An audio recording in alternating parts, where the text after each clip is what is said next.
here with Chris Rogers out of Pride of Garden State, working the Olympic Games. And Chris, why don't you tell us a little bit about what you're doing here, how you got involved, and what's it been like so far? Well, I got involved when USA Wrestling sent me an email because of being a silver level coach. I applied, went through the process, looking to help out, learn more about the Olympic style so I can teach it to the girls and boys back home. Right now I'm overseeing a lot of the equipment that goes out onto the mats, anything from the bricks to the towels to scales. And the dreaded balls.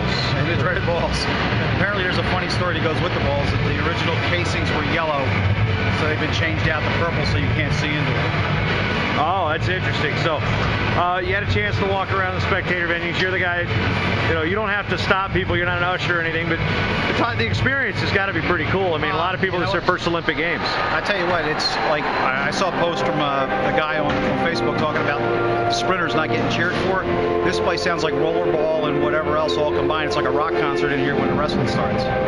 Yeah, we've got, the Brits, they are cheering every single athlete as they walk off the mat in the medal matches. What's it like to see wrestling over here, even by a group of people that doesn't really maybe know the sport, appreciating the athletes so much compared to maybe what we see in the States? It's awesome. I mean, it's like they cheer for everybody, like you said. And back home you have your fors and against, like an Iowa, Oklahoma State kind of thing going back and forth. And here it's like everybody's special. So.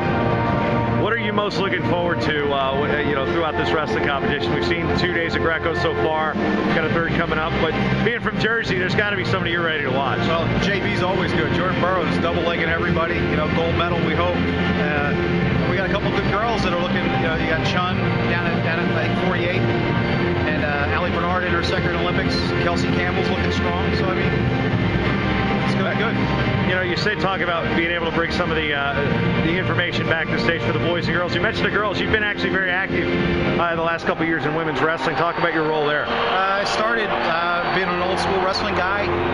Prevented my daughter from wrestling until she was 13, and actually a girl from Beat the Streets fought with me about getting her started. I got her started. I believe, like most wrestlers, if you're either in it full or you're not in it at all. And so I've been learning it, pushing it, trying to develop it. Started New Jersey's first ever women's only club, so Ron Turpak from PA was helpful with that.